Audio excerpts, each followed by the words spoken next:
नमस्कार. आपण आज या ठिकाणी लग्नासाठी आलोय.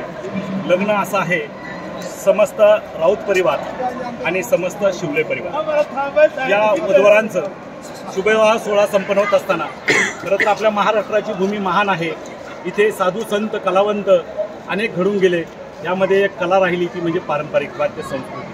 वाद्य संस्कृतीच्या माध्यमातून जर पाहिलं तर आपण पाहिलं आधुनिक वाद्य अनेक आली गेली, परंतु पारंपरिक वाद्याला तोड नसते. मंडळी लग्न असो, कार्य असो किंवा यात्रा उरूस असो, प्रत्येक ठिकाणी बैलगाडा असो, ही वाजंत्री मंडळी पारंपरिकरित्या वाद्यकाम करत असतात. खरं तर आपल्या महाराष्ट्र भूमीमध्ये वाद्य कलाकार टिकले पाहिजे, यांची संस्कृती पुढे आली पाहिजे. म्हणून लग्न कार्यामध्ये देखील ही मंडळी वाजवताना दिसत आहे आणि म्हणून यांना एक वेगळ्या प्रकारचा सन्मान मिळावा ही प्रत्येकाची भावना असते. कारण यांच्या अंगी असणारा हा चांगुलपणाचा गुण, यांच्या अंगी असणारी ही कला लोककला समाजापुढे आली पाहिजे. म्हणून आज आपण या कार्यालयामध्ये 2 ताफे आपल्याला लाभलेत. एक वधू परिवाराकडून तर दुसरा वर परिवाराकडून.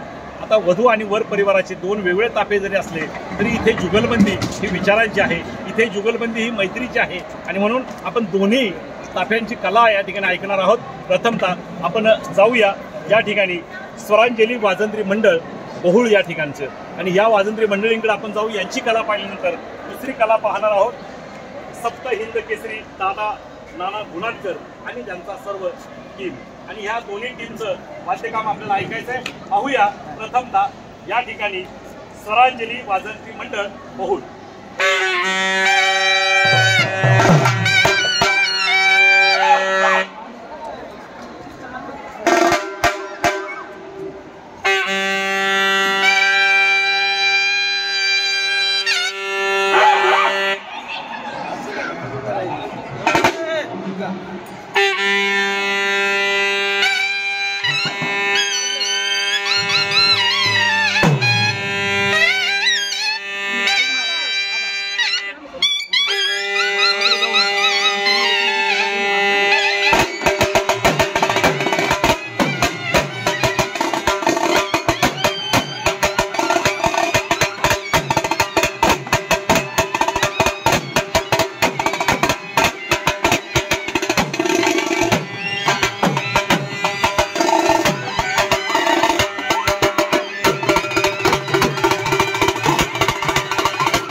खऱ्या अर्थानं अतिशय उत्तम असं वाद्यकाम आमच्या बहुळकरांनी केलंय. अर्थात खेड तालुक्यातली जी मंडळी आहेत आणि वधू परिवाराच्या वतीने नाही तर ते वर परिवाराच्या वतीने आहेत आणि म्हणून वर परिवाराच्या वतीने त्यांनी वाद्यकाम केलं. त्यांना मी धन्यवाद देतो. आणि आपण आता जाणार आहोत वधू परिवाराच्या वाजंत्री मंडळीकडे. अर्थातच या बाजूला आपण पाहू शकता सप्त हिंद केसरी दादा नाना गुणाटकर मंडळ या ठिकाणी आपलं वाद्यकाम सुरू करत आहे. थोडक्यात वाद्यकाम सुरू करत आहे.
शकता अप्रतिम असं वाद्यकाम आपल्या महाराष्ट्र भूमीमध्ये नेहमी असतं. आज आपण या ठिकाणी पाहतोय की ही जी मंडळी कलावंत मंडळी आहेत ती गुणाटवरून आलेली आहेत, तर ही बहुळवरून आलेली आहेत. जाऊया आपण गुणाटवरून आलेल्या वाजंत्री मंडळींचे जे कलाकार आहेत.